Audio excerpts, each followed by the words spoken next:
Contrairement à de nombreux autres sites funéraires de l'Égypte ancienne, la tombe du roi Toutankhamon est restée cachée, à l'abri des voleurs, pendant près de 3000 ans.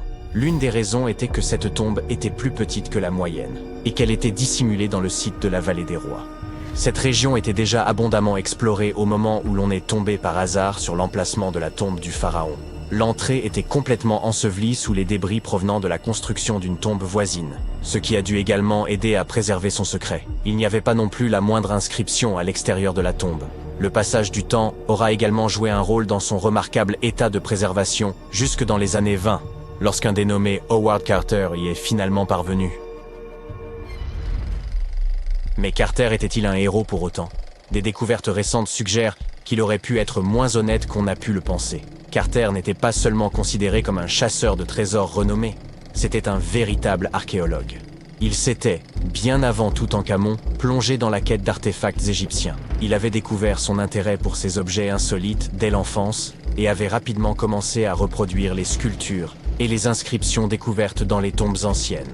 Après avoir découvert les restes du roi Toutankhamon, Carter aura passé près d'une décennie à traiter et consigner toutes sortes d'objets, comme des trônes en or, des chars et des statues provenant de la tombe, les expédiant le long du Nil vers le musée égyptien du Caire. Du moins, c'était là l'histoire officielle. Des découvertes plus récentes affirment que tous ces objets n'auraient même pas été remis aux officiels égyptiens. Une lettre retrouvée semble révéler ce qui fut la politique de Carter. 10 pour eux et 1 pour moi. Et 1. La lettre en question avait été envoyée à Sir Alan Gardiner, philologue et ami de Carter, et datée de 1922. Dans ses écrits, Carter mentionnait avoir découvert la tombe et demandait à son ami quelques conseils. Dans une autre lettre de 1934, Gardiner semblait remercier Carter pour un amulette qui lui aurait été envoyé comme cadeau de remerciement. Carter insistait sur le fait qu'elle ne provenait pas de la tombe de Toutankhamon, mais manifestement, c'est bien de là que venait.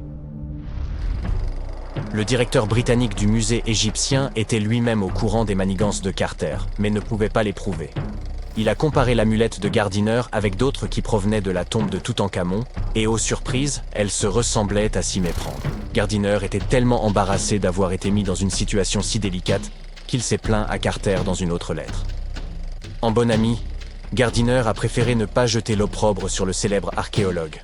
À la place, il a conseillé à Carter de restituer ses objets volés au Caire, tout comme il vous conseillerait de donner un coup de pouce à cette vidéo et de vous abonner à la chaîne pour plus de vidéos incroyables sur les secrets les plus pharaoniques de l'histoire. Ce n'est pas le seul élément louche concernant le comportement de Carter après la découverte. En 1947, un dénommé Alfred Luca, qui avait travaillé aux côtés de l'archéologue controversé, a livré des informations dans une obscure revue Kérot. Il affirmait que Carter avait discrètement forcé la porte de la chambre funéraire par lui-même. Après quoi, il l'avait refermée comme si de rien n'était avant d'officialiser la découverte. Pourquoi aurait-il fait cela? Eh bien, la même théorie suggère que Carter et son équipe auraient pu pénétrer dans la tombe plus tôt afin de faire main basse sur quelques trésors anciens. Bien entendu, ces gens ne pouvaient pas risquer de revendre de tels objets de leur vivant, mais s'assureraient qu'ils soient vendus aux enchères après leur décès. Carter n'a cependant jamais rien avoué. Il n'a pas émis de démenti officiel non plus. Mais le gouvernement égyptien ne pouvait pas risquer d'autres disparitions inexpliquées. On lui a donc interdit l'accès à la tombe pendant un certain temps. Certains ont associé ces disparitions à la malédiction du roi Toutankhamon. Si vous n'en avez jamais entendu parler, sachez que cette histoire effrayante a passionné les foules peu après la découverte de la sépulture du pharaon. On prétendait que quiconque interférait avec la tombe du jeune roi serait poursuivi par la malédiction. Ce n'est pas aussi spectaculaire qu'une momie se lançant après vous, mais il se murmure que tous ceux qui ont perturbé la demeure de Toutankhamon ont rencontré des fins aussi mystérieuses que prématurées. Le décès le plus remarquable lié à cette prétendue malédiction est celui de George Herbert, le 5e comte de Carnarvon. C'est cet aristocrate britannique qui avait financé la quête de cette tombe, et il est décédé juste un an après l'ouverture du caveau. Aujourd'hui, les gens aiment y voir un grand mystère. Mais il se trouve qu'Herbert était déjà en très mauvaise santé lorsqu'il est parvenu au Caire et qu'il a fini par succomber à une maladie commune. Maintenant, parlons chiffres. Beaucoup de monde s'est trouvé lié à l'ouverture de ce tombeau. Des gardes de sécurité, des archéologues et quantité d'ouvriers. Et certes, Quelques-uns d'entre eux sont morts peu après que le tombeau a commencé à recevoir des visiteurs. Mais aussi attrayante que soit cette malédiction dans notre récit, statistiquement, si vous avez un groupe de personnes impliquées dans l'ouverture d'une tombe, vous devriez vous attendre à quelques décès, simplement du fait du hasard. La durée de vie moyenne de tous ceux qui auraient été frappés par l'ancienne malédiction était de plus de 20 ans après que le sort se soit abattu sur eux. La fille d'Herbert a même vécu jusque dans les années 80, soit 50 ans plus tard. Et Howard Carter lui-même a vécu jusqu'en 1939, soit 16 ans après la grande découverte. Certains ont suggéré que toute cette malédiction n'était rien de plus qu'une stratégie de communication soigneusement élaborée. Lorsque la tombe de Toutankhamon a été découverte, Howard Carter était soucieux d'en tenir les journalistes à l'écart. Ainsi, il aurait pu inventer une malédiction pesant sur quiconque se serait approché de la sépulture du jeune roi. Mais qu'a-t-on bien pu dérober dans la tombe de Toutankhamon? Eh bien, pour commencer, quelques bijoux. Ils pourraient avoir été volés par Howard Carter lui-même, selon un spécialiste français, qui a mené une recherche approfondie en examinant de vieilles photos prises à l'intérieur de la tombe dans les années 20. Il a comparé ces images à celles de divers objets provenant de musées et de ventes aux enchères, et il s'est rapidement mis à retracer l'itinéraire de certains des bijoux de Toutankhamon. Tout d'abord, il y a ce collier, qui ornait autrefois la poitrine du pharaon. Il était brisé en plusieurs morceaux et certaines parties ont été envoyées via Carter au musée Nelson Atkins du Missouri. Pendant ce temps, d'autres morceaux ont été réarrangés en collier par des gens qui ont tenté de le vendre aux enchères en 2015, mais sans succès. Le musée Nelson Atkins lui-même ne nie pas les faits, puisqu'il confirme l'information sur son propre site web. Et puis, il y a la fameuse coiffe de Toutankhamon. Quelques perles de celle-ci auraient également été volées par Carter. Elles ont ensuite été enfilées pour former un nouveau collier, qui est aujourd'hui conservé au musée d'art de Saint-Louis. Un autre collier élégant, fait de céramique émaillée, a passé un certain temps au Metropolitan de New York. Heureusement, il a été renvoyé en Égypte il y a un peu plus d'une décennie. Il semble qu'il ait été, comme on pourrait s'y attendre, également volé par Carter. Malgré les articles manquants, la tombe de Toutankhamon a tout de même révélé une multitude d'objets incroyables, qui nous ont permis d'en apprendre davantage sur cette culture ancienne. Commençons par le célèbre masque funéraire. Il s'agit d'un énorme ouvrage en or de 53 cm de diamètre, orné de pierres semi-précieuses et de pattes de verre. Il pèse 10 kg et représente le jeune pharaon avec une longue barbe postiche et une coiffe surmontée d'un cobra et d'un vautour. Au dos, un sortilège tiré du livre des morts était censé assurer son passage dans l'au-delà. Toutankhamon était apparemment aussi passionné de jeux de société, notamment de sonnettes. On en a retrouvé 4 dans sa tombe, dont certains en ivoire. Les archéologues ont également trouvé une paire de sandales en or, bien qu'on imagine qu'elles aient été davantage pour l'apparat que pour le confort. En fait, le pharaon ne les a probablement jamais portées de sa vie. En parlant d'articles de mode, il semble que Toutankhamon ait été un souverain plutôt coquet. On a même retrouvé un mannequin dans son tombeau qui était utilisé pour choisir, ajuster et ranger ses tenues et ses bijoux. Le jeune roi semble également avoir apprécié la musique, d'après les 2 trompettes que les historiens ont retrouvées dans son tombeau. Bien qu'on en ait joué en 1939 lors d'une émission proposée par la BBC, les instruments sont aujourd'hui considérés comme trop fragiles pour être manipulés. Pendant plus de 3000 ans, le masque d'or du pharaon Toutankhamon est resté caché dans la vallée des rois. Cet artefact, qui mesure environ 54 cm de haut, témoigne de l'habileté et de l'art des anciens Égyptiens. Mais personne ne s'attendait à ce que les rayons X révèlent son plus grand secret. Le roi Toutankhamon a été le dernier souverain de sa famille au cours de la 18e dynastie. Il est monté sur le trône à l'âge de 9 ans, mais n'a régné que 10 ans avant de s'éteindre inopinément. Pour être honnête, dans l'Égypte ancienne, il a été oublié par les souverains qui lui ont succédé. Son tombeau n'était pas très important pour eux, à tel point que même les pilleurs de tombes l'ont oublié. Cela peut sembler un peu triste, mais en réalité, c'est une excellente nouvelle pour nous. Comme son tombeau était pratiquement oublié, il a fini par être parfaitement préservé. Alors que les autres tombes de la vallée des rois ont été pillées, la sienne est restée scellée et intacte. Ainsi, lorsqu'elle a été découverte en 1922, elle contenait plus de 5000 objets précieux. Cela a fait de Toutankhamon une célébrité instantanée et l'un des pharaons les plus connus de notre époque. Parmi ces trésors se trouvait la pièce la plus étonnante, son masque d'or. Ce masque est censé être l'image exacte du visage du roi, ou du moins était-il censé l'être, mais nous y reviendrons plus tard.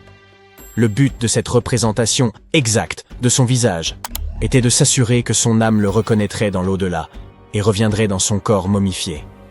Selon les anciennes croyances égyptiennes, cela lui permettrait de continuer à vivre dans l'au-delà. Le masque semblait avoir été incroyablement difficile à réaliser, mais sa réelle complexité n'a été révélée que bien des années plus tard. Les premières radiographies du masque ont été réalisées en 1967. À l'époque, ces scans étaient menés principalement motivés par des raisons pratiques.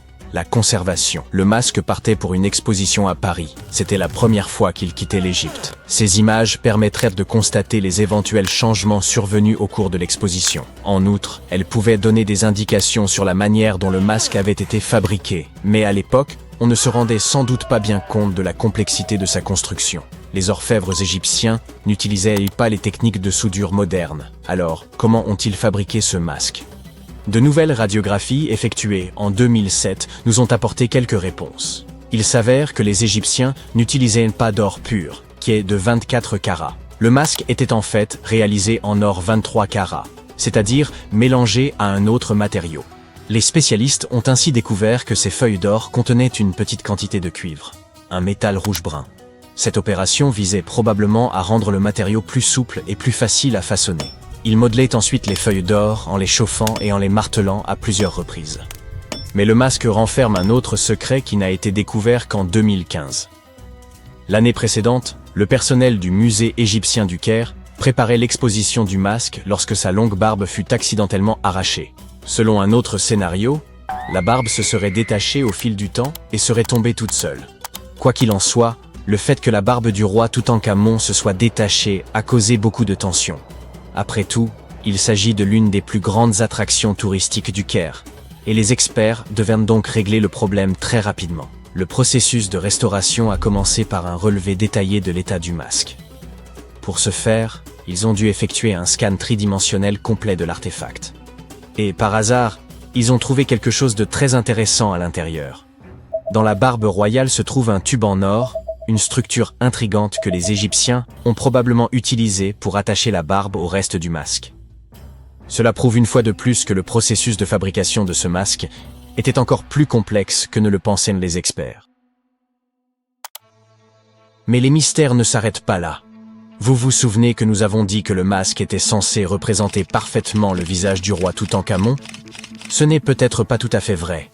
Certaines théories populaires suggèrent que le masque n'a jamais été conçu pour lui, et qu'il a été fabriqué pour quelqu'un d'autre. Une étude publiée en 2015 suggère qu'il aurait initialement été confectionné pour une femme pharaon, sa belle-mère supposée, la célèbre et magnifique reine égyptienne Néfertiti. L'indice le plus probant provient d'une inscription sur le masque. À première vue, elle semble bien se référer à Toutankhamon, mais après un examen approfondi, les chercheurs ont remarqué que quelque chose d'autre avait été écrit sous le nom du roi. Le cachet du nom royal semble avoir été modifié. À l'origine, il portait une inscription que l'on a traduite par « Reine Néfertiti ». Une autre caractéristique du masque d'or de Toutankhamon, passé inaperçu pendant des années, ajoute encore au mystère. Comme nous l'avons déjà mentionné, les experts pensent que les pharaons qui lui ont succédé ne le respectaient pas beaucoup. Les oreilles percées sur le masque sont l'un des indices qui ont amené les archéologues à cette conclusion. Certains chercheurs pensent que le roi Toutankhamon n'aurait pas porté de boucle d'oreille après son enfance. Ainsi, selon leur théorie, lorsqu'il est décédé à l'âge de 18 ans, il n'aurait pas dû être représenté avec les oreilles percées. Cela pourrait également confirmer l'idée que le masque appartenait à l'origine à Néfertiti, ou peut-être à quelqu'un qui n'était même pas lié au roi Toutankhamon. Mais le masque n'est pas la seule source de mystère. En fait, sa tombe entière est truffée d'énigmes.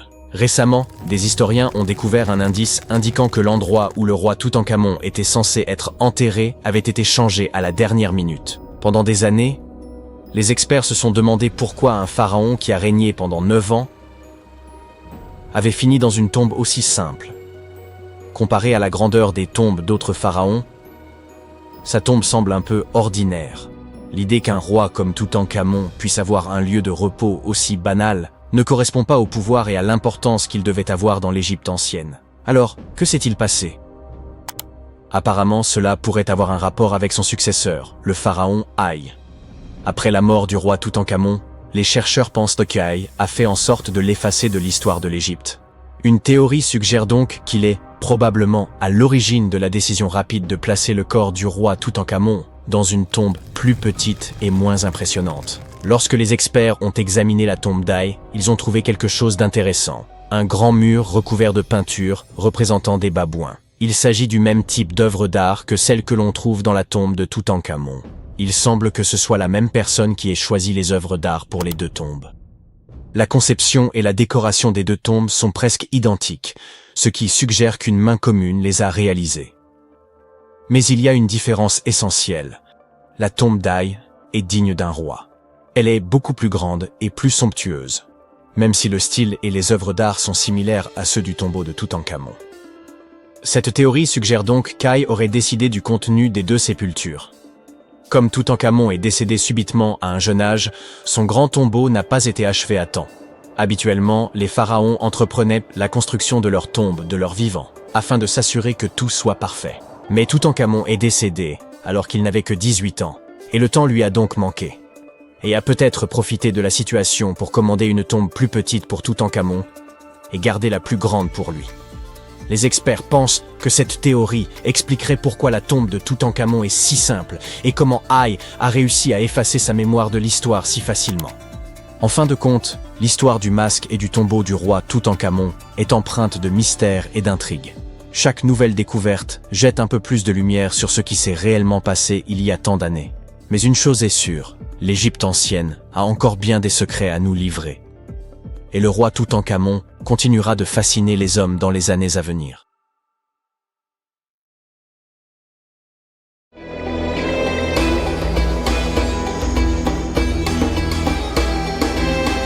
La Grande Pyramide a été créée comme lieu de repos éternel pour le monarque égyptien antique Khéops. Selon la légende, Napoléon est entré dans la Grande Pyramide et en est ressorti secoué et très pâle. Il n'a jamais révélé ce qu'il a vu à l'intérieur, mais quoi que ce fût, on dit que cela l'a affecté pour le reste de sa vie. Lorsque Napoléon est entré dans la pyramide, il aurait traversé un passage très étroit et ascendant. Il aurait ensuite traversé un autre couloir appelé la Grande Chambre. Ce couloir aurait été beaucoup plus haut que le précédent et aurait également été pavé. Il aurait ensuite atteint la Chambre du Roi, la pièce maîtresse de la Grande Pyramide, qui était bordée d'énormes blocs de granit. Mais elle n'aurait pas eu l'air aussi grandiose que nous pouvons l'imaginer. Aucun hiéroglyphe ne décore ces murs, car les Égyptiens n'ont commencé à décorer les chambres funéraires des pyramides que bien plus tard. Les tombes des pharaons au cœur de la pyramide auraient aussi été remplies de trésors, des pièces en or, aux bijoux les plus précieux du monde. Mais tout cela aurait été pillé il y a bien longtemps. La seule chose qui serait probablement restée à l'intérieur aurait été un énorme sarcophage qui aurait autrefois contenu la momie du roi. Il serait aussi passé devant la chambre de la reine. Mais cette pièce n'a probablement pas accueilli de reine, car les pyramides n'étaient généralement construites que pour une seule personne. Des tunnels mystérieux partent de là. À ce jour, personne ne sait vraiment à quoi ils servent. Et ce n'est pas la seule chose mystérieuse et effrayante que Napoléon ait pu rencontrer. Car les histoires de pharaons laissant des malédictions anciennes sur les pyramides sont légion. De nombreuses pyramides portaient des avertissements écrits à l'extérieur racontant les choses horribles qui arriveraient à ceux qui entreraient et troubleraient la paix des lieux. Nous ne savons peut-être pas ce que Napoléon a trouvé exactement dans la Grande Pyramide qui l'a tant effrayé, mais nous savons avec certitude ce qui a été trouvé dans la tombe de Toutankhamon. Toutankhamon était un pharaon égyptien qui n'avait que 8 ou 9 ans lorsqu'il est monté sur le trône. Il est devenu un phénomène culturel lorsque sa tombe a été découverte presque entièrement intacte en 1922. Son tombeau se trouve dans la vallée des rois à Thèbes, l'actuel Luxor, qui se trouve en Égypte. Contrairement à la Grande Pyramide, le tombeau de Toutankhamon était couvert de magnifiques décorations murales. Les murs racontaient l'histoire de son voyage vers l'au-delà à travers les enfers. Les Égyptiens croyaient que chacun devait accomplir ce voyage, alors ils remplissaient les tombes d'objets et de peintures pour aider les morts à y parvenir. Il y aurait aussi eu des sortilèges peints sur les murs. Ils pensaient que cela aiderait les gens à passer dans le royaume suivant. Ce voyage serait assez long, C'est pourquoi les anciens Égyptiens remplissaient aussi les pyramides de nourriture. La pyramide de Toutankhamon était remplie de 8 paniers de fruits. On y a même trouvé des fruits de palmier doum. Les pièces étaient remplies de meubles, de statues, de vêtements et de bâtons, parmi tout un tas d'autres choses. On aurait probablement trouvé aussi beaucoup de vêtements et de bijoux coûteux dans les pyramides. Les anciens Égyptiens voulaient que leurs ancêtres voyagent avec style dans l'au-delà. Ils ont placé Toutankhamon dans sa dernière demeure avec plus de 50 pièces d'habillement, toutes de la plus haute qualité. Il y avait des tuniques, des foulards, des gants et des coiffes et une tonne de bijoux, ainsi que des bracelets, des pendentifs, des colliers, des bagues et des scarabées pour le protéger. Chacun d'entre eux était fait d'or ou de pierres précieuses. Il y avait aussi des éventails en plumes d'autruche pour garder le jeune pharaon au frais sous le chaud soleil égyptien. Mais la température à l'intérieur des pyramides n'a jamais vraiment dépassé les 20 degrés Celsius. Les anciens Égyptiens ont mis au point un système de climatisation très sophistiqué que nous ne comprenons pas encore complètement aujourd'hui. La pyramide de Toutankhamon contenait aussi 130 bâtons de marche en ébène, ivoire, argent et or pour l'aider dans son voyage. Il y avait 3 chars cachés au cas où il se fatiguerait de toute cette marche. 11 pagaies de bateaux ont également été placés à l'intérieur, mais il n'y avait aucune trace d'une quelconque embarcation. Les pyramides auraient été jonchées des senteurs et des parfums préférés du pharaon. Pendant les fouilles du tombeau de Toutankhamon, il est rapidement apparu qu'elle avait été en partie dévalisée pendant l'Antiquité. Les portes avaient été endommagées et des traces d'huile avaient été laissées dans des bocaux vides. Il semble que quelqu'un ait fait un raid sur la pyramide pour récupérer l'or, les parfums et les huiles qui avaient été laissés pour le roi Tout. Il restait encore un peu de parfum fait d'huile de noix de coco et d'encens dans un flacon. Il semble que le pharaon Toutankhamon aimait les jeux de société. Il y avait un plateau en ivoire de jeux de scénettes dans sa pyramide. Bien que nous ne sachions pas exactement comment y jouer, nous avons compris qu'il s'agissait d'une sorte de version égyptienne du backgammon. Il semble que c'était un jeu à 2 joueurs où le but était d'éjecter son adversaire du plateau. Reste à savoir contre qui pouvait bien jouer la momie de Toutankhamon. Les anciens Égyptiens avaient certains rituels qui peuvent nous sembler assez étranges. Par exemple, ils avaient l'habitude de se raser les sourcils si jamais ils perdaient un chat. Il n'est donc pas trop surprenant qu'ils aient mis des choses vraiment bizarres à l'intérieur des pyramides. Les archéologues ont découvert une collection de chats momifiés et de scarabées dans des pyramides datant de plus de 4000 ans. Ils ont été trouvés dans les pyramides de Saqqara qui se trouvent au sud du Caire. Ils ont aussi trouvé du matériel de maquillage et des miroirs à l'intérieur. Le maquillage était porté fièrement par les hommes et les femmes à l'époque de l'Égypte ancienne. L'eyeliner était le produit cosmétique le plus populaire. La pierre de Rosette est l'une des découvertes les plus significatives jamais faites dans les pyramides. Elle a été trouvée par l'armée de Napoléon Bonaparte. C'est une pierre de granit noir qui date de 196 ans avant Jésus-Christ. Elle est transcrite en grec, en démotique et en hiéroglyphique. Lorsqu'elle a été traduite en 1822, nous avons obtenu la clé pour comprendre les hiéroglyphes de l'Égypte ancienne pour la toute première fois. La découverte de la momie de la reine Hatshepsut en 1903 a changé à jamais notre compréhension des anciens Égyptiens. Après son décès, son successeur Thoutmôsis III a supprimé la plupart des preuves de son règne, si bien que nous ne savions pratiquement rien de l'une des premières grandes dirigeantes d'Égypte. Elle est maintenant devenue l'une des rares et des plus célèbres pharaons. Le pharaon Khéops avait un bateau entier dans sa pyramide. Les archéologues ont découvert plus de 1200 morceaux d'un bateau géant près de la grande pyramide de Gizeh. Ils ont réassemblé le bateau et il fait une longueur impressionnante de 43 mètres. Il s'agit très probablement d'un bateau solaire qui a été conçu pour transporter le roi ressuscité auprès de la divinité Ra. Fait amusant, la pyramide de Gizeh est la dernière des 7 merveilles du monde antique. Les 6 autres sont les jardins suspendus de Babylone, le colosse de Rhodes, le temple d'Artémis, le mausolée d'Halicarnasse, le phare d'Alexandrie et la statue de Zeus à Olympie. Cette pyramide a également été la structure artificielle la plus haute du monde pendant 3800 ans. Pour ériger la plus grande pyramide d'Égypte, il a fallu un nombre stupéfiant de 2,3 millions de blocs de calcaire, dont certains pesaient jusqu'à 80 tonnes. Il aura fallu aussi 100 000 ouvriers et 23 ans pour la construire. Sa hauteur originale était de 147 mètres. En 2017, les archéologues ont découvert quelque chose d'étrange à propos de la Grande Pyramide d'Égypte. Il y a un vide caché d'au moins 30 mètres de long et personne ne sait vraiment pourquoi il est là, ni ce qu'il contient réellement. Ce vide étrange est la première structure intérieure découverte dans la pyramide de 4500 ans depuis les années 1800. Les scientifiques ont utilisé des rayons cosmiques pour détecter le trou massif, mais ne sont toujours pas plus près aujourd'hui de découvrir ce qu'il y a à l'intérieur. Les anciens Égyptiens ont pris beaucoup de soin à construire les pyramides et tout était placé stratégiquement et structurellement solide. Il est donc improbable que ce trou soit dû à la chute de blocs au fil du temps. De nombreuses pyramides contenaient également de petites figurines modèles appelées Ushbeti. Elles représentaient des assistants. Ils croyaient qu'ils prendraient vie pour servir les pharaons dans l'au-delà. Mais il est fascinant de constater que toutes ces choses aient pu tenir à l'intérieur. Il n'y a pas tellement d'espace à l'intérieur des structures. Les archéologues égyptiens ont récemment fait une découverte extraordinaire près du Caire. Roulement de tambour, s'il vous plaît. La momie la plus ancienne et la plus complète jamais mise au jour dans le pays. Cette momie, vieille de 4300 ans, a été trouvée dans un ensemble de tombes près de la pyramide à degré de Djéser, datant de l'ancien empire égyptien. Elle était recouverte de couches d'or. L'équipe a également découvert plusieurs autres tombes, dont une appartenant à un haut dignitaire égyptien et une autre à un gardien des secrets, qui présidait aux cérémonies. Une autre tombe intéressante était celle d'un scribe, qui contenait les plus grandes statues jamais découvertes dans la région. Ce vaste site funéraire abrite également plus d'une douzaine de pyramides et de lieux de sépulture.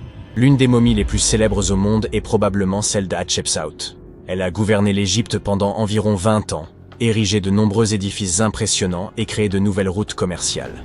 Cependant, lorsque l'archéologue Howard Carter a découvert son tombeau dans la vallée des rois, son sarcophage était vide. Carter a néanmoins trouvé 2 cercueils dans une autre tombe, dont l'un appartenait à la nourrice d'Hatshepsut et l'autre à une femme inconnue. En 2006, une équipe de spécialistes a décidé d'enquêter pour déterminer si cette femme mystérieuse était la reine en personne. Ils ont découvert une molaire dans une boîte en bois portant le nom d'Hatshepsut, et lorsqu'ils l'ont comparée à la mâchoire de la momie, elle correspondait parfaitement. Ramsès II était un souverain des plus remarquables, mais c'est sa momie, plus encore que ses accomplissements, qui aura finalement marqué l'histoire. Ramsès est considéré comme le pharaon le plus puissant de toute l'Égypte, ayant régné durant pas moins de 6 décennies. Il a également vécu jusqu'à l'âge canonique de 90 ans, ce qui était tout à fait remarquable compte tenu de l'époque à laquelle il vivait. Ramsès II aurait eu plus de 100 descendants, parlé d'une famille nombreuse. À sa mort, son corps fut initialement enterré dans la vallée des rois, mais des pillards tentèrent de dérober les trésors de son tombeau. Ses successeurs, ne pouvant tolérer de tels actes, déplacèrent donc son corps vers un lieu tenu secret pour le protéger. Avance rapide jusqu'au XIXe siècle, quand la momie de Ramsès II fut découverte avec celle d'autres souverains et dignitaires. Cependant, elle n'était pas en très bon état. Les archéologues décidèrent donc de l'envoyer à Paris pour des soins appropriés. Le problème, c'est qu'il ne pouvait tout simplement pas être expédié vers un autre pays. La seule solution fut de donner à Ramsès II un passeport. Sa profession y était indiquée comme « roi », et le document comportait même sa photo. La plupart des momies ne sont pas nécessairement réputées pour avoir une peau très hydratée, mais celle d'une femme originaire de Chine et surnommée Lady Di prouve le contraire. Non, nous ne parlons pas de cette Lady Di, mais d'une marquise remontant à la dynastie Han, découverte dans un tombeau richement décoré en 1971. Grâce aux conditions particulières de son sépulcre, humidité et absence d'oxygène, son corps était presque parfaitement préservé. Sa peau était douce, ses cheveux impeccables, et elle était encore souple. Le musée qui expose aujourd'hui sa momie montre également une multitude d'objets luxueux enterrés avec elle, comme de la vaisselle et des instruments de musique. Les archéologues, en examinant la momie de plus près, découvrirent qu'elle était décédée d'une crise cardiaque vers l'âge de 50 ans. Bien qu'elle ait quitté ce monde depuis plus de 2000 ans, Madame Di continue de fasciner. La momie d'Ötzi, l'homme des glaces, fut découverte dans les Alpes en 1991. Les autorités autrichiennes pensèrent d'abord qu'il s'agissait d'un alpiniste moderne, tant il était bien conservé. Il s'avéra qu'il provenait en réalité de l'âge du cuivre. Grâce à l'étude de sa momie, retrouvée dans un col de montagne à plus de 3000 mètres d'altitude, nous en avons énormément appris sur la vie en Europe durant le Chalcolithique. Par exemple, nous savons qu'il était originaire d'Europe centrale et qu'il consommait régulièrement de la viande. Il souffrait également d'arthrite, de rétrécissement des artères et de troubles intestinaux. Mais il utilisait probablement l'acupuncture et des herbes médicinales pour traiter ses affections. Apparemment, Il était aussi très habile de ses outils. Il les avait aiguisés quelques jours à peine avant sa mort prématurée. Peut-être anticipait-il des ennuis? Ou se préparait-il simplement pour une tâche de routine? Le roi Toutankhamon et son histoire figurent parmi les plus célèbres de toutes les momies d'Égypte. Ce pharaon est décédé à l'âge précoce de 19 ans, il y a plus de 3 millénaires, mais sa momie reste l'une des plus emblématiques au monde. Lorsque son tombeau a été ouvert en 1922, l'excitation était à son comble car il était encore intact, contrairement à de nombreux autres tombeaux royaux. Il contenait des sarcophages somptueusement ornés, dont un en or massif. Non seulement le tombeau de Toutankhamon nous a offert un aperçu de l'histoire de l'Égypte ancienne, mais sa momie nous a également beaucoup appris sur l'époque dans laquelle il vivait. L'analyse de son ADN a permis d'identifier ses parents et a révélé que le pharaon souffrait d'une rare maladie osseuse qui aurait pu le rendre invalide. Ginger est probablement l'une des momies les plus fascinantes dont vous entendrez jamais parler. Il ressemble à un voyageur temporel venu d'il y a 5000 ans, arborant encore ses cheveux dorés et ses ongles parfaitement préservés. Ginger a été découvert en Égypte et est considéré comme le corps momifié le plus ancien jamais découvert. Avant que les Égyptiens ne maîtrisent l'art de la momification, ils plaçaient les corps dans des tombes peu profondes dans le sable chaud et sec. Comme ce dernier absorbait toute l'eau, les bactéries ne pouvaient ne pas se reproduire, et le corps était ainsi préservé naturellement. Aujourd'hui, les scientifiques ne sont pas certains que la préservation de Ginger était intentionnelle, mais étant donné que sa sépulture était constellée de poteries, il est probable que ceux qui l'y ont enterré aient connu des techniques de préservation avancées. Si vous souhaitez rencontrer Ginger en personne, il est actuellement exposé au British Museum. Un collectionneur d'art néerlandais a acquis une statue de Bouddha en Chine et a fait une découverte surprenante. Elle contenait une momie cachée à l'intérieur. Hélas, le corps était trop fragile pour être déplacé. Il a donc fallu le laisser sur place. La partie la plus impressionnante est que cette momie a plus de 1000 ans et qu'elle avait été exposée pendant 200 ans avant d'être enfermée dans cette statue. Lorsqu'ils en ont effectué la tomographie, les scientifiques ont découvert que la momie était remplie de morceaux de papier couverts d'écriture. Les experts pensent qu'il aurait pratiqué l'automomification, un processus radical impliquant un régime alimentaire particulier et un thé qui rend le corps moins susceptible aux bactéries. Seules quelques personnes pouvaient accomplir ce rituel, et celles qui y parvenaient étaient profondément respectées. Peu de reines égyptiennes ont autant intrigué les scientifiques et les historiens que la sublime Néfertiti. Si l'on en croit ses effigies, elle était renommée pour son cou élancé, ses grands yeux et ses pommettes saillantes. Son nom se traduit d'ailleurs par « La belle est venue ». Si ça ce n'est pas de la prédestination. Bien qu'elle ne fût pas pharaon elle-même, Néfertiti a tout de même réussi à laisser une empreinte durable. Les archives suggèrent qu'en tant qu'épouse royale, elle était extrêmement influente. En raison de son pouvoir, elle était certes admirée, mais s'était également fait de nombreux ennemis tout au long de sa vie. Elle était également liée à Toutankhamon, mais pas par le sang. Il s'agissait de sa belle-mère. Jusqu'à présent, sa momie n'a toujours pas été identifiée, mais cela pourrait bientôt changer. Un égyptologue, qui a fouillé des tombes dans la vallée des rois, a découvert 2 momies qu'il pense être celles de Néfertiti et de sa fille. Selon les spécialistes, nous pourrions bientôt obtenir une réponse définitive quant à l'identité de ces 2 dépouilles. Si l'une d'elles s'avère être Néfertiti, nous pourrions être en présence d'une découverte majeure. L'analyse ADN et la tomographie de la momie pourraient nous offrir l'image la plus complète et précise de la reine que nous ayons jamais vue. Il est incroyable de penser que nous n'avons fait qu'effleurer la surface de ce qui se cache en dessous de l'Égypte moderne. Néfertiti a régné sur l'Égypte pendant une période de grande puissance et de prospérité.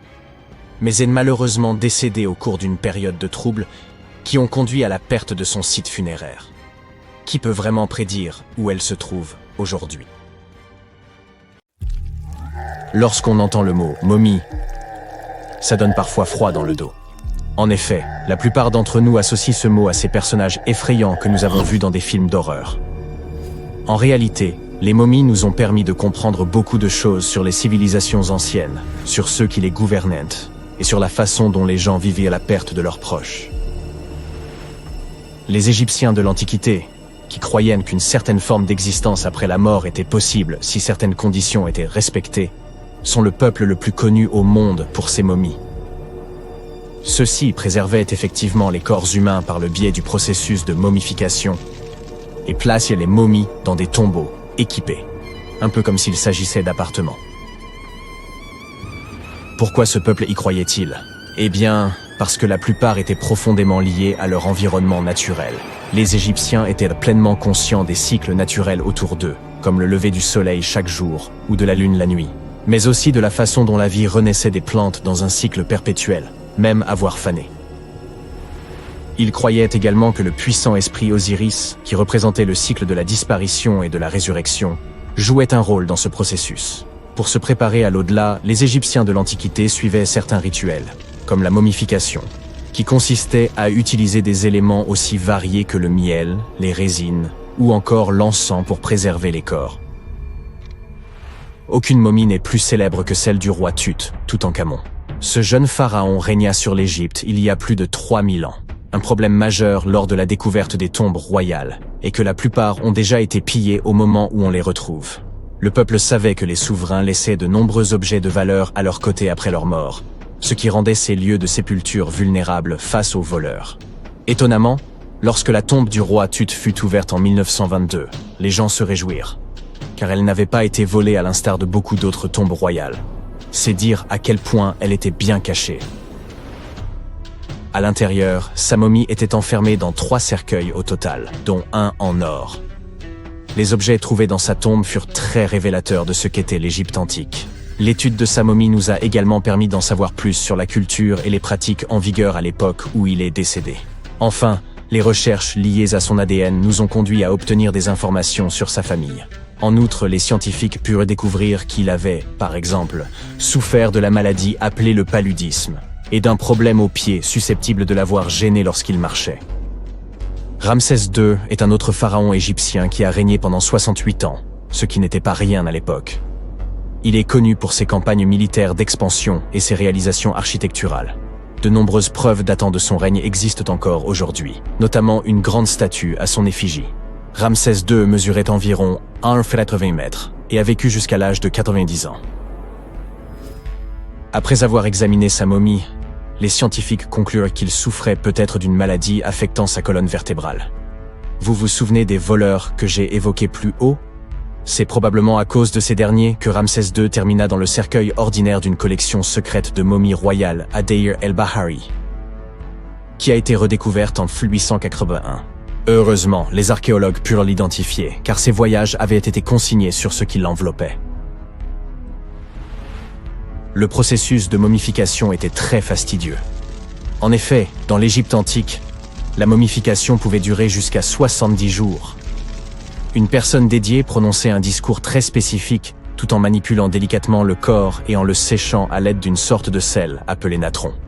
On utilisait également du lin et de la résine pour que le corps paraisse plus vivant et pour l'envelopper dans un tissu. La tombe était tout aussi importante que la momification pour les Égyptiens de l'Antiquité. Les parois de la tombe du roi Tut, par exemple, étaient ornées d'œuvres d'art complexes représentant son voyage dans l'au-delà, depuis sa procession funéraire jusqu'à son passage aux enfers.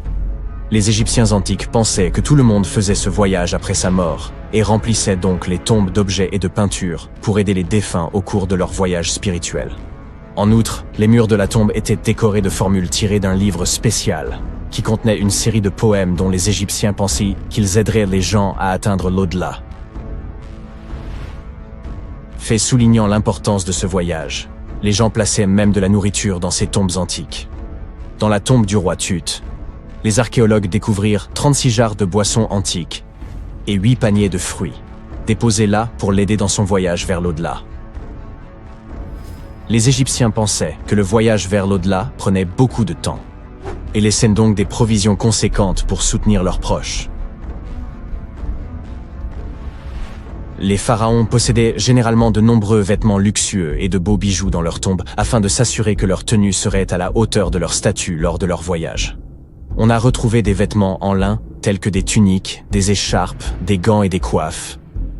De nombreux bijoux en or ornés de pierres précieuses, des bracelets aux boucles d'oreilles, en passant par des colliers et des bagues, mais aussi des représentations d'insectes censés les protéger.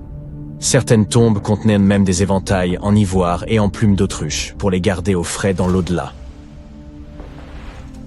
Aussi fou que ça puisse paraître, certains souverains de l'Antiquité furent placés dans leurs appartements éternels avec des bateaux. Par exemple, le pharaon Khufu fit construire la grande pyramide de Gizeh pour en faire son tombeau, et un grand bateau fut retrouvé à l'intérieur. Le roi Tut, quant à lui, fut enterré avec plusieurs pagis de bateaux, mais pas de bateaux à proprement parler. À la place, il avait 3 chars et de nombreux bâtons de marche en matériaux précieux, ce qui indique peut-être qu'il souhaitait se rendre dans l'au-delà par la terre et non par l'eau. Parmi les objets les plus intéressants trouvés près des momies antiques, on trouve des flacons d'huile et de parfums. Si les souverains étaient censés toujours être à la dernière mode, pourquoi ne pas sentir bon par la même occasion, n'est-ce pas? Certains d'entre eux possédaient également des jeux de société, la plupart fabriqués dans des matériaux précieux, comme l'or ou l'ivoire. L'un de ces jeux, le Senet, était très populaire en Égypte antique et ressemblait beaucoup aux échecs modernes. Les Égyptiens de l'Antiquité ont peut-être les momies les plus célèbres, mais ce ne sont pas ceux qui inventèrent la momification. En réalité, tout commença en Amérique du Sud, avec un peuple ancien appelé Chinchorro.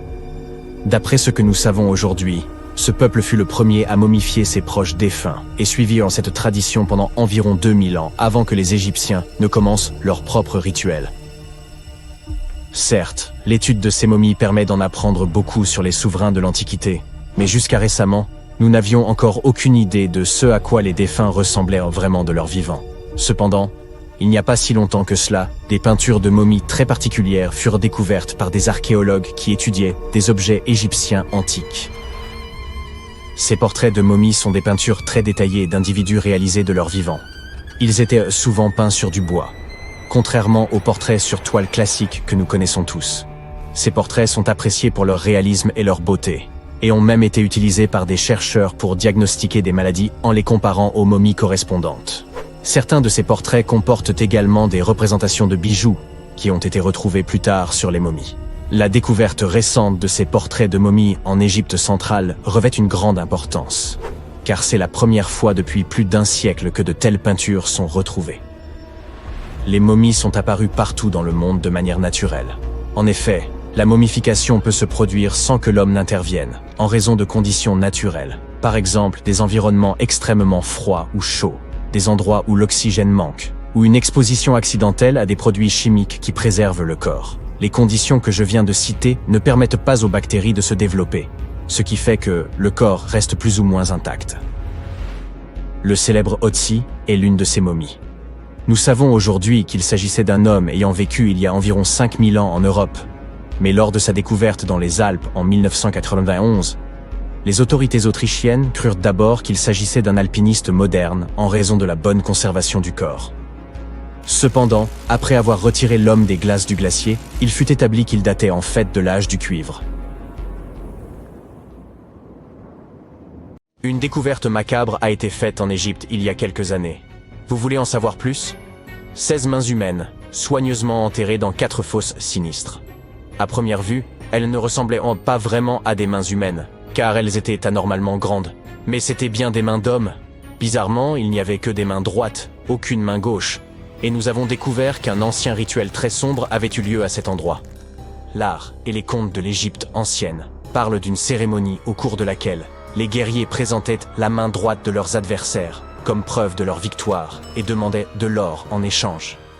Les Égyptiens croyaient en une vie après la mort, et couper la main de quelqu'un revenait à lui ôter son pouvoir pour l'éternité. S'assurer ce type de victoire était intéressant pour les guerriers. Dans le cas qui nous occupe, le combat avait opposé les Égyptiens aux Hyksos, qui vivaient dans ce qui s'appelait autrefois Canaan. L'Égypte a souvent été le théâtre de découvertes qui ont marqué l'histoire. Et il y a quelque temps, ce papyrus a été retrouvé. Quand on le déploie, il est un peu plus grand qu'un gratte-ciel. Le plus petit gratte-ciel du monde, d'accord. Celui de Wichita Falls, au Texas. À l'époque, les humains n'écrivaient pas sur leur téléphone, ils écrivaient sur cette chose, fabriquée à partir de la moelle du souchet papyrus. Il y a environ 2000 ans, les anciens Égyptiens ont composé quelque chose qui ressemble à un livre. Ils y ont décrit la plupart de leurs traditions funéraires et leur vision de l'au-delà. Ce manuscrit est considéré comme l'un des textes les plus importants de l'Égypte ancienne et il est encore vendu en librairie à ce jour. Il a été exhumé d'une chambre située juste au sud de la pyramide de Djeser, à Saqqara. Eh oui, Djéser est la pyramide la plus ancienne d'Égypte. Ce ne sont pas celles de Gizeh, comme le pensent la plupart des gens. Récemment, le site de Saqqara a été pris d'assaut par des archéologues super enthousiastes qui ont trouvé l'une des plus anciennes momies intactes d'Égypte. Ils pensent que cette momie bien conservée est la dépouille d'un homme fortuné. Elle a été découverte dans un puits profond, recouverte de plusieurs couches de feuilles d'or. De nombreux symboles montrent qu'il s'agissait d'un homme important et riche, comme le bandeau qu'il porte sur la tête, le bracelet sur sa poitrine et le fait qu'il ait été embaumé avec une tunique, ce qui était réservé à la fine fleur de l'Égypte. Mais le plus cool dans cette découverte, c'est que le lieu de repos était toujours scellé au mortier, soit dans l'état dans lequel les Égyptiens l'avaient laissé il y a 4300 ans. Cela peut paraître étrange, mais en 2008, des archéologues ont découvert une pyramide manquante. Elle a disparu parce qu'elle s'est tout simplement détériorée en l'espace de 4000 ans. Aujourd'hui, on ne voit plus que sa base. C'était un site très important dans l'Antiquité. On dit qu'autour de la pyramide, les anciens organisaient une cérémonie très particulière, au cours de laquelle les grands prêtres portaient les restes momifiés de taureaux sacrés. Voici un fait amusant. Les anciens Égyptiens croyaient que les taureaux étaient des incarnations terrestres de la divinité de la ville de Memphis et qu'ils étaient liés au rite de fertilité. Mais il ne s'agissait pas de n'importe quel taureau. Ils devaient être entièrement noirs, avec une seule marque blanche entre les cornes et tout un tas de caractéristiques très spécifiques. Ils étaient sélectionnés par les prêtres locaux et honorés jusqu'à leur mort. Ensuite, ils étaient momifiés et enterrés dans des galeries souterraines. Cette pyramide manquante a disparu vers le XVIIIe siècle. C'est un archéologue allemand qui l'a découverte pour la première fois dans le village de Saqqara. Il l'a nommée la pyramide décapitée lorsqu'il l'a vue pour la première fois. Mais des années après sa découverte officielle, le sable du désert est venu la recouvrir. On a procédé à quelques fouilles, entre le 19e et le 20e siècle, mais pas de manière systématique. C'est pourquoi les scientifiques ont été très contents le jour où ils ont déterré la base entière de la pyramide après avoir retiré le monticule de sable de 8 mètres qui la recouvrait. Et saviez-vous que des archéologues américains fouillaient un cimetière égyptien qui pourrait contenir plus d'1 million de corps momifiés? Jusqu'à présent, les archéologues ont déterré environ 1700 momies. L'une des principales différences avec les autres momies égyptiennes classiques est que ces personnes n'étaient ni des rois ni des pharaons. C'étaient des gens du peuple ayant vraisemblablement vécu il y a 1500 ans, lorsque l'Égypte était contrôlée par les empires romains et byzantins. Le nom du cimetière est intéressant, la voie du buffle d'eau, au cas où vous voudriez y jeter un coup d'œil lors de votre prochain voyage. Outre les taureaux et les buffles, les Égyptiens de l'Antiquité aimaient aussi les babouins. Y a-t-il une logique dans tout ça? Au début du XXe siècle, des archéologues ont découvert un site rempli de babouins momifiés dans un endroit appelé la vallée des singes. Un animal n'aurait pas été momifié s'il n'était pas considéré comme important. Certains animaux étaient plus importants que d'autres, car ils étaient liés à des divinités spécifiques. Les chacals étaient liés à Anubis, l'ancien dieu de l'au-delà. Quant aux chats, ils étaient assimilés à la divinité féminine Bastet. Les babouins étaient très importants, car on pensait qu'ils étaient liés à Thoth, la divinité de la sagesse, et conseiller de Ra, l'une des divinités suprêmes de l'Égypte. Les archéologues ont découvert que ces babouins n'étaient pas très heureux. Ils pensent qu'on les gardait à l'intérieur, et qu'ils furent privés de la lumière du soleil pendant la majeure partie de leur vie. Ils souffraient d'une grave carence en vitamine D et étaient mal nourris. Peut-être que Thoth s'est mis en colère contre les gardiens de ces babouins, simple supposition. Les archéologues ne s'ennuient jamais en Égypte. Ils ont également trouvé des momies humaines avec des langues en or. Les Égyptiens étaient très attachés à la vie après la mort, et ils pensaient qu'avoir une langue en or pouvait aider une personne à parler une fois passée de l'autre côté. Un peu difficile sans doute, mais pourquoi pas. Certaines de ces momies furent placées dans des cercueils en bois avec des objets tels que des colliers, des poteries, des objets en or en forme de fleurs de lotus et de scarabées, et des iPhones. Je plaisante. Un nouveau temple a également été exhumé récemment en Égypte. Les scientifiques pensent qu'il était consacré à Zeus Cassios. Cette divinité serait un croisement entre Zeus, la toute-puissante divinité grecque, et le mont El-Kas. En fouillant la péninsule du Sinaï, en Égypte, Les archéologues sont tombés sur 2 colonnes de granit rose qui sortaient du sol. Et bingo! Ils pensent que ces colonnes représentaient la porte d'entrée du temple et qu'elles se sont effondrées lors d'un tremblement de terre il y a de nombreuses années. Et puisqu'on parle de divinité, certaines sont moins sérieuses que d'autres. Récemment, des scientifiques ont déterré un anneau d'or dans une ville située au sud du Caire. Non, Frodon, il n'est pas magique. Il s'agit d'un anneau en or, tout ce qu'il y a de plus normal, sauf qu'il est orné de la figure de la divinité de l'amusement, qu'on appelle Bess. Cette divinité est souvent décrite dans les textes sacrés comme un joyeux nain joufflu. Aujourd'hui, nombreux sont les tatouages dépourvus de signification et réalisés à des fins purement esthétiques. Dans l'Égypte ancienne, cependant, les femmes se faisaient tatouer afin d'être protégées au moment d'accoucher. C'est du moins ce que pensent les scientifiques. Dans la région du Nil, des chercheurs ont trouvé des momies dont les tatouages étaient bien conservés, ce qui est tout rare, car la peau se détériore très facilement. 2 de ces femmes s'étaient fait tatouer le bas du dos et les dessins étaient simples. Il y avait surtout des images, dont celle du nain joufflu dont nous venons de parler, Bess. Protéger les femmes lors de leur accouchement était donc apparemment son hobby. Me croiriez-vous si je vous disais que les anciens Égyptiens ont inventé les robots? Non. En effet, ce n'est pas tout à fait vrai. Bien sûr, c'étaient des astronomes, des mathématiciens et des ingénieurs. Mais ils sont également les auteurs d'une invention farfelue, une divinité automatisée que les scientifiques appellent Hathor. Cette statue en bois se trouvait depuis des années au Metropolitan Museum of Art, jusqu'à ce que quelqu'un remarque qu'elle avait un secret. À l'aide d'un scanner à rayon X, les spécialistes ont découvert un système mécanique à l'intérieur de la statue. L'axe en forme de poulie va de l'épaule de la statue à sa jambe gauche. Lorsque le système tourne, la statue lève et abaisse sa main, comme pour dire bonjour. Au début des années 1920, le monde était fasciné par le phénomène du roi Toutankhamon. Un archéologue britannique du nom de Howard Carter a fait la découverte de la tombe du jeune pharaon dans la vallée des rois en Égypte en 1922. Mais l'intérêt du public ne se limitait pas à l'or et aux bijoux découverts. La presse a largement couvert la malédiction des pharaons. Mais était-elle fondée? Une ancienne malédiction était-elle vraiment responsable des morts inexpliquées survenues à chaque incursion dans les pyramides? À l'époque, c'était la seule explication pour une série de décès mystérieux. L'un des hommes présents lors de l'ouverture de la chambre funéraire de Toutankhamon, George Herbert, le 5e comte de Carnarvon, n'a survécu que 5 mois après cette découverte. Il avait également financé les fouilles. Arrive ensuite Sir Arthur Conan Doyle. Vous le connaissez probablement, l'écrivain anglais qui est derrière Sherlock Holmes. Il avançait qu'un élémentaire maléfique était responsable du décès de l'explorateur. Il devait sûrement plaisanter? Hélas, non. Les journaux ont continué d'associer la malédiction des pharaons à chaque décès d'égyptologues. Comme leur nom l'indique, ce sont les scientifiques qui étudient les anciennes cultures égyptiennes. L'archéologue qui a ouvert la tombe du roi Toutankhamon est décédé 17 ans après la découverte. La cause de sa mort, la maladie de Hodgkin, n'était pas un secret. Malgré cela, des journalistes du monde entier ont continué à évoquer une malédiction, ce qui commençait à friser le ridicule. La science devait pourtant fournir une explication rationnelle, n'est-ce pas? Eh bien, c'est exactement ce qu'elle a fait, et elle était liée à la présence de moisissures communes. Des champignons nocifs, tels que l'aspergillus, peuvent survivre pendant de longues périodes dans des tombes scellées.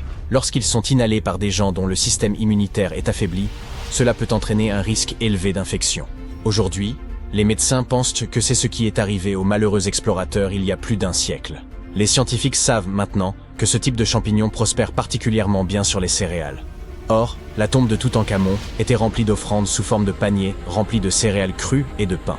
Les chercheurs ont également trouvé d'autres variétés de champignons sur les anciennes momies égyptiennes.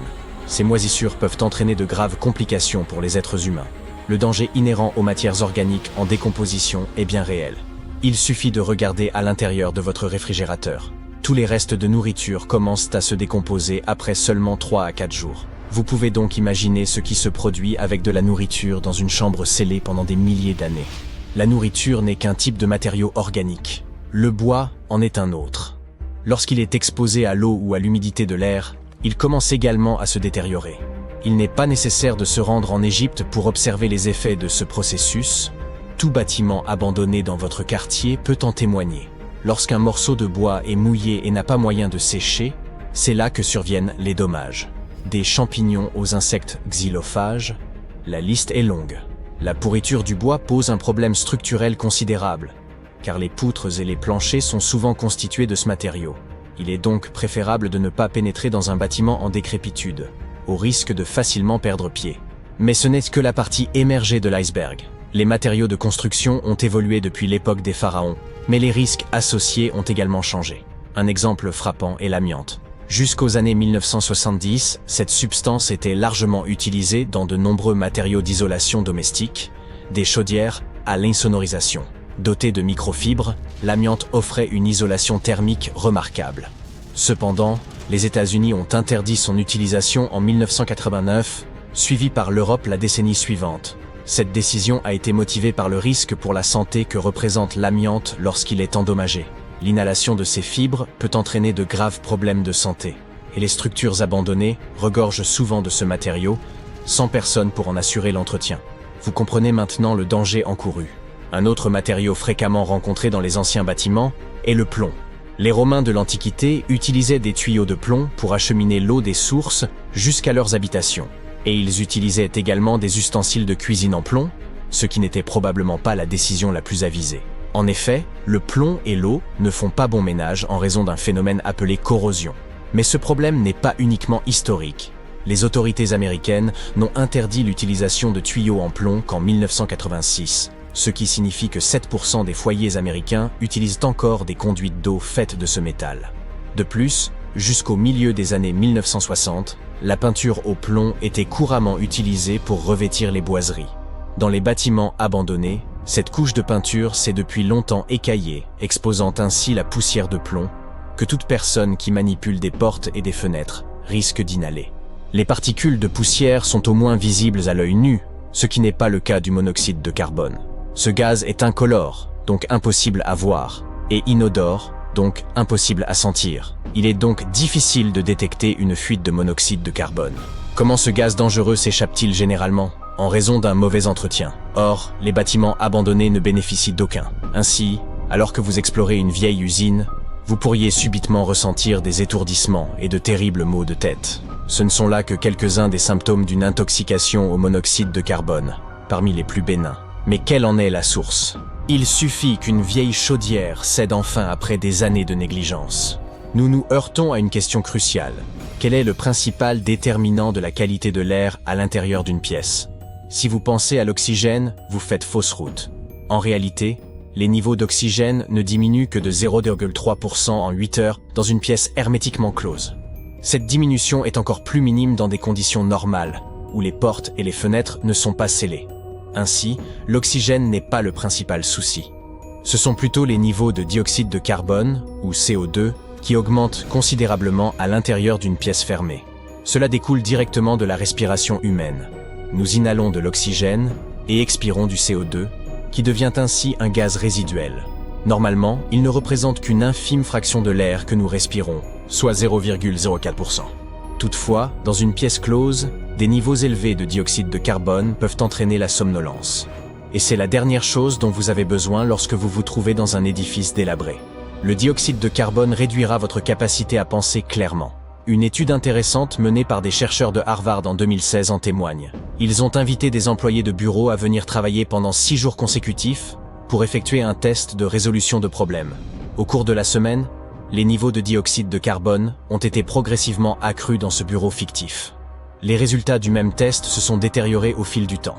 Bien sûr, de nombreux facteurs entrent en jeu, mais les niveaux de CO2 ont indéniablement eu un impact sur la capacité des travailleurs à résoudre les problèmes. Cette étude s'est déroulée dans un environnement de bureau typique, et non dans un bâtiment en ruine où les visiteurs doivent surveiller chacun de leurs pas. Quand je parle de visiteurs, je fais vraiment référence à des intrus. Et l'intrusion constitue un délit, applicable tant aux propriétés privées que publiques. Si vous enfreignez la loi, vous pourriez faire face à une amende pouvant atteindre 15 000 €, voire une peine de prison. Voilà qui devrait vous faire réfléchir à 2 fois, avant de sauter par-dessus une clôture portant un panneau d'interdiction. De plus, vous pourriez ne pas être seul à l'intérieur. Vous ne saurez jamais qui d'autre se trouve dans le bâtiment. Peut-être une personne mal intentionnée. Qui sait? Cette menace n'est pas nécessairement représentée par une personne. Les animaux peuvent aussi être dangereux. Vous seriez effrayé de rencontrer un rat, par exemple. Mais le pauvre animal serait tout aussi effrayé et pourrait vous mordre. Les rats peuvent transmettre une liste assez longue de maladies. Mais leurs dents peuvent également causer d'autres dommages. Comme elles poussent constamment, les rats doivent constamment ronger pour les empêcher de devenir trop longues. Si vous avez déjà eu une petite fringale tardive, vous comprenez ce sentiment. Les câbles électriques sont souvent la première cible des rongeurs et les bâtiments abandonnés en regorgent. Le vieux câblage est déjà dangereux en soi. Les structures érigées avant 1984 utilisaient souvent des fils en aluminium. Aujourd'hui, le cuivre est préféré, car un fil en aluminium a 55 fois plus de chances de prendre feu qu'un fil en cuivre. Un simple geste, comme actionner un interrupteur dans un bâtiment délabré, peut vous coûter la vie. Soyez attentifs aux signes révélateurs que quelque chose ne va pas. Des lumières qui clignotent, des étincelles au niveau des prises ou une odeur de fumée. De plus, ne comptez pas sur une prise de terre pour vous protéger de l'électrocution, car celles-ci ne sont devenues la norme qu'à partir des années 1960.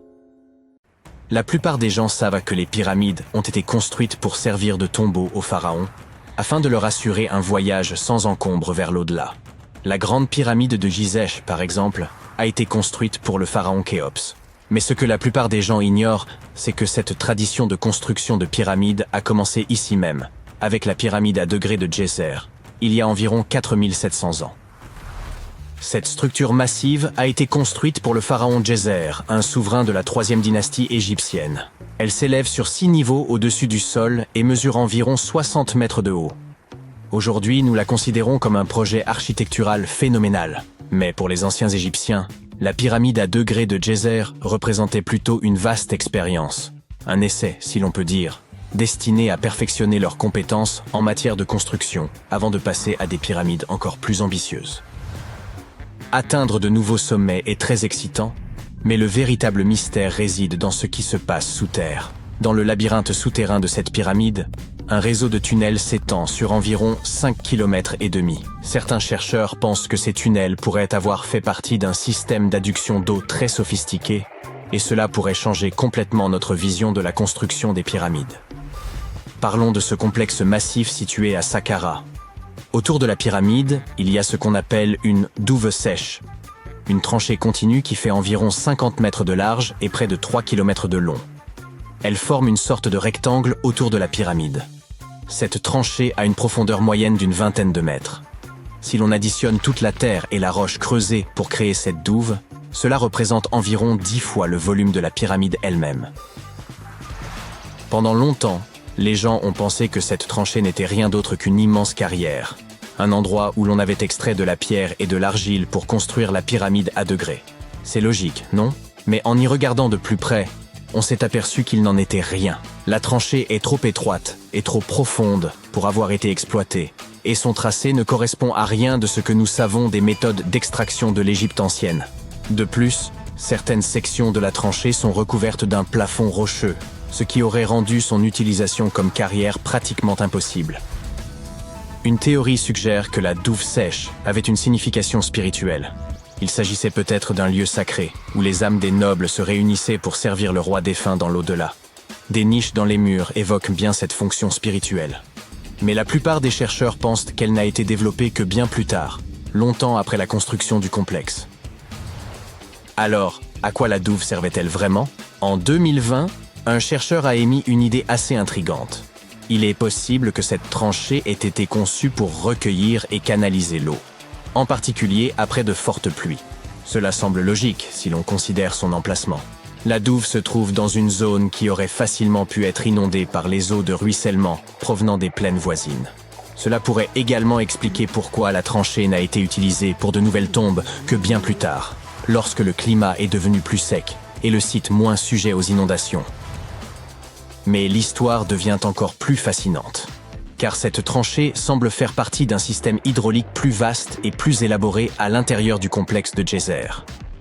C'est comme si elle comportait plusieurs compartiments, soigneusement taillés dans la roche et reliés par des tunnels. Ces compartiments faisaient probablement partie d'un système de traitement de l'eau. L'eau s'écoulait d'un compartiment à l'autre, se purifiant au fur et à mesure qu'elle progressait. C'est ici que les choses commencent à se rattacher à la pyramide elle-même. Le complexe de Djéser comporte une série de puits souterrains. Et certains chercheurs pensent que l'eau de la douve a pu être utilisée pour alimenter un système d'ascenseur hydraulique. Cet ascenseur hydraulique géant aurait alors servi à soulever les lourdes pierres nécessaires à la construction de la pyramide. Il fonctionnait comme un volcan. Mais au lieu de lave, c'est de l'eau qui soulevait les blocs de pierre. Imaginez un grand trou profond dans le sol au centre du site de la pyramide. À l'intérieur de ce trou, il y avait une énorme plateforme en bois, un peu comme un radeau géant qui pouvait monter et descendre. Lorsque les ouvriers voulaient soulever une pierre lourde, ils remplissaient le trou d'eau. Lorsque le niveau de l'eau montait, la plateforme en bois se mettait à flotter, emportant la pierre avec elle, un peu comme un ascenseur géant. Lorsque la pierre atteignait la bonne hauteur, les ouvriers la faisaient glisser de la plateforme vers la pyramide. L'idée, c'est que l'eau de la tranchée, après avoir été nettoyée et filtrée, se serait écoulée dans ces puits. Un flotteur énorme, peut-être en bois, s'élevait alors au fur et à mesure que l'eau remplissait le puits, soulevant les pierres jusqu'à l'endroit où on en avait besoin pour la construction. Une fois la pierre en place, l'eau était évacuée et la plateforme redescendait, prête à soulever la pierre suivante. Ce système de levage hydraulique sophistiqué aurait pu changer la donne, rendant l'ensemble du processus de construction beaucoup plus rapide et efficace, et permettant d'économiser de la main-d'œuvre. C'est comme si les anciens Égyptiens avaient déjà adopté la notion selon laquelle travailler plus intelligemment vaut mieux que travailler plus durement. Mais bien sûr, tout le monde n'est pas d'accord avec cette théorie. Certains experts affirment que la zone où a été construite la pyramide à degrés de Djéser n'aurait pas pu fournir suffisamment d'eau. Les pluies étaient assez rares pour entretenir un système hydraulique aussi élaboré.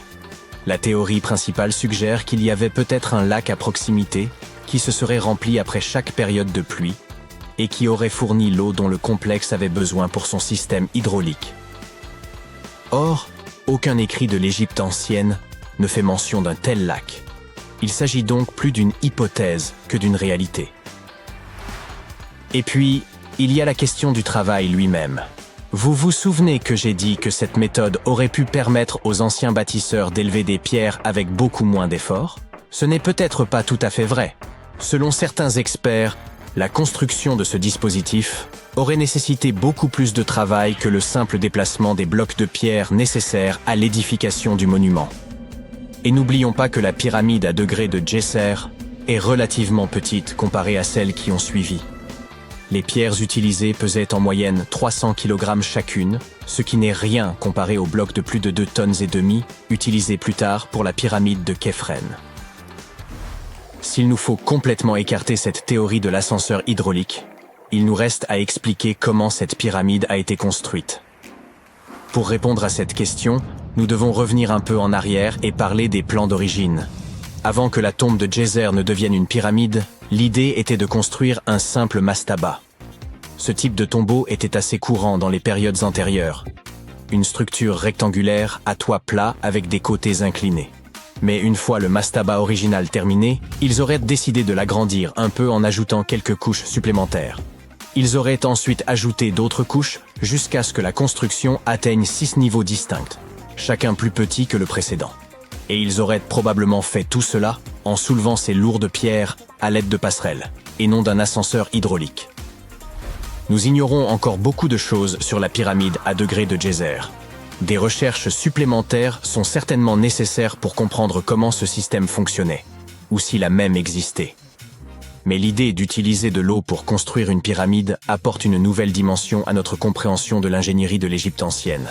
Cela nous rappelle avec force à quel point ces bâtisseurs étaient intelligents et ingénieux, mettant à profit les ressources naturelles dont ils disposaient pour créer l'un des monuments les plus emblématiques de l'histoire. Si quelqu'un invente enfin le voyage dans le temps et que vous vous rendez dans le passé, vous ne reconnaîtrez pas la plupart des choses que vous connaissez et aimez aujourd'hui. La Statue de la Liberté et les pyramides d'Égypte, certains gadgets de base comme la télécommande et votre ordinateur portable, et même le maïs que vous mangez au déjeuner ont tous changé au point d'être méconnaissables. Lorsque les pyramides ont été construites en Égypte ancienne, à Gizeh et dans d'autres lieux, elles n'avaient pas du tout cet aspect brun sablonneux. Elles étaient recouvertes de calcaire blanc. Quand on les regardait sous le soleil brûlant d'Afrique, on était obligé de détourner le regard tant elles étaient lisses et brillantes. les bâtisseurs utilisèrent environ 6 millions de tonnes de calcaire pour la seule grande pyramide de Gizeh. C'est la plus grande de celles qui sont encore debout. Les souverains locaux étaient plutôt économes et ils réutilisèrent certaines des pierres de revêtement pour d'autres projets de construction. Un tremblement de terre massif survenu au XIVe siècle détacha également une partie des pierres. Vous ne verrez donc pas beaucoup de calcaire, mais il y en a encore au sommet de la pyramide de Khéphren à Gizeh. On dirait une deuxième pointe au-dessus de la première. Dans l'Antiquité, toutes les pyramides étaient coiffées de pyramidions recouverts d'un mélange d'or et d'argent.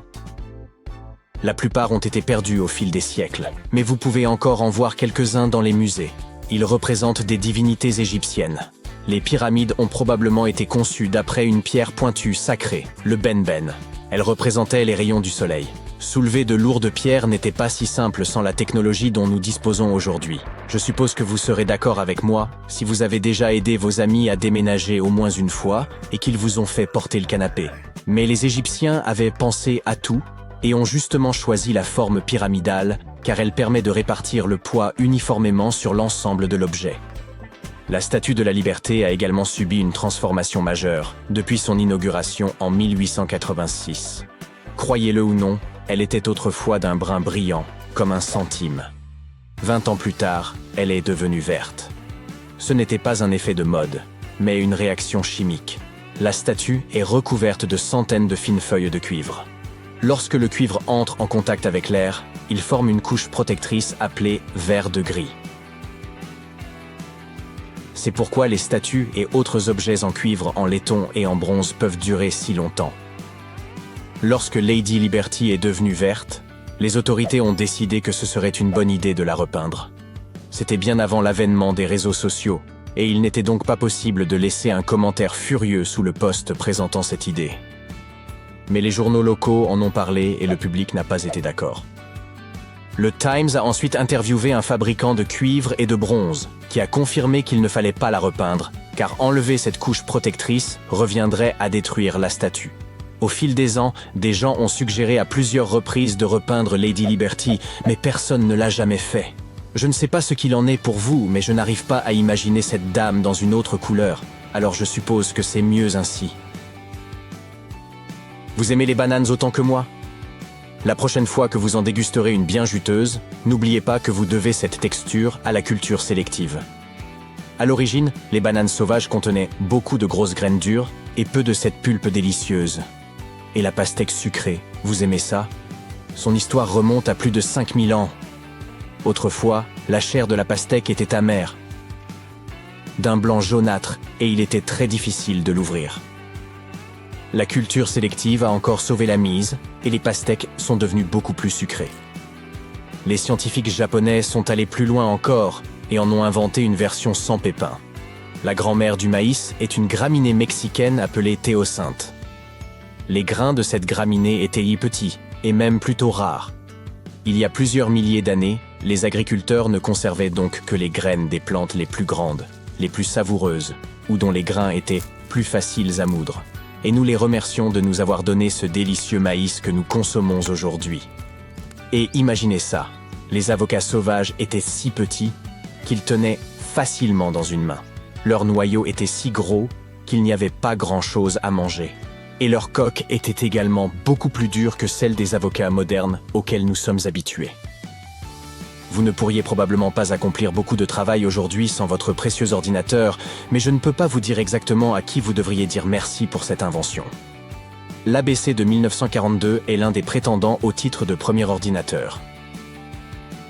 C'est l'acronyme d'Atanasoff Berry Computer, nommé d'après ses inventeurs de l'Université d'État de l'Iowa. L'ABC pesait plus de 320 kg. Oui, le vôtre est certainement beaucoup plus léger. Cette machine était composée d'environ 300 tubes à vide et possédait un tambour rotatif, un peu plus grand qu'un pot de peinture, sur lequel se trouvaient de petits condensateurs.